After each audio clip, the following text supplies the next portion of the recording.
সিরিয়ার দীর্ঘস্থায়ী গৃহযুদ্ধ এবং বাশার আল আসাদ সরকারের পতনের পেছনে অন্যতম গুরুত্বপূর্ণ নাম হলেন আবু মোহাম্মদ আল জুলানি।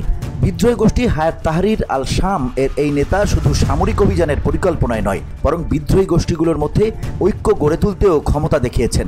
আসাদ সরকারের পতন নিয়ে যখন বিশ্বজুড়ে আলোচনা চলছে, তখন জুলানির পরিচয় ও তার কৌশল নিয়ে আগ্রহ ক্রমেই বাড়ছে।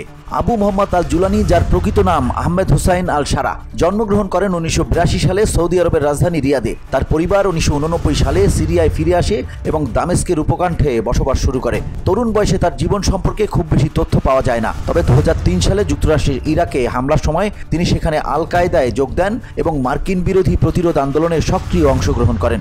2006 সালে যুক্তরাষ্ট্র তাকে আটক করে এবং কারাগারে রাখে। তবে 2011 সালে সিরিয়ায় গৃহযুদ্ধ শুরুর সময় তিনি মুক্ত হন এবং তখন থেকেই সিরিয়ায় বিদ্রোহী আন্দোলনের অন্যতম নেতা হিসেবে আবির্ভূত হন। জুলানি প্রথমে আল কায়দার শাখা হিসেবে আল নুসরা ফ্রন্ট প্রতিষ্ঠা করেন। তার নেতৃত্বে এই গোষ্ঠী সিরিয়ার বিভিন্ন অঞ্চলে ব্যাপক প্রভাব বিস্তার করে। একসময় তিনি ইসলামিক স্টেটের নেতা আবু বকর আল বাগদাদির সঙ্গে কাজ করতেন। তবে 2013 সালে বাগদাদির সঙ্গে মতবিরোধ হলে জুলানি আল কায়দার সঙ্গেই থেকে যান এবং আল নুসরা ফ্রন্টকে নতুনভাবে সংগঠিত করেন।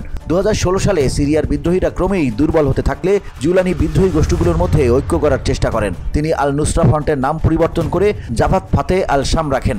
পরে ছোট ছোট বিদ্রোহী গোষ্ঠীগুলোকে একত্রিত করে হায়াত তাহরির আল শাম প্রতিষ্ঠা করেন। সাম্প্রতিক সময়ের বিদ্রোহী অভিযানে জুলানি ছিলেন মূল কৌশলবিদ। বিদ্রোহীরা প্রথমে আলেপ্পো এবং পরে হামা শহর দখল করে। এরপর 12 দিনের মধ্যেই তারা রাজধানী দামেস্কে প্রবেশ করে এবং আসাদের শাসনের অবসান ঘটায়।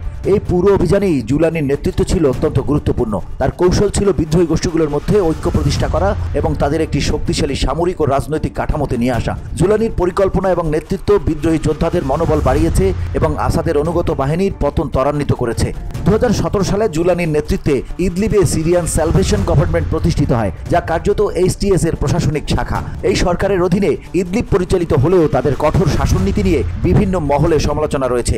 বিরোধীদের দমন এবং মত প্রকাশের স্বাধীনতায় বাধা দেওয়ার অভিযোগ উঠেছে। বাশার আল আসাদের পতনের পর সিরিয়ার ভবিষ্যৎ শাসন ব্যবস্থা কেমন হবে তা নিয়ে এখনও অনিশ্চয়তা রয়েছে। তবে জুলানি সিরিয়ার বিদ্রোহী গোষ্ঠীগুলোর একমাত্র গ্রহণযোগ্য নেতা হিসেবে আবির্ভূত হয়েছেন। তার রাজনৈতিক এবং সামরিক কৌশল কিভাবে সিরিয়ার নতুন যুগ গড়ে তুলবে তা সময়ই বলে দেবে। জুলানির জীবন ও নেতৃত্বের কাহিনী মধ্যপ্রাচ্যের রাজনীতি এবং সামরিক কৌশল নিয়ে আলোচনায় নতুন মাত্রা যোগ করেছে। তার ভবিষ্যৎ পরিকল্পনা ও কার্যক্রম পুরো অঞ্চলের রাজনৈতিক প্রেক্ষাপটকে প্রভাবিত করতে পারে। এসব খবর প্রকাশ করেছে বিবিসি ও Reuters. VOD Bangla news desk.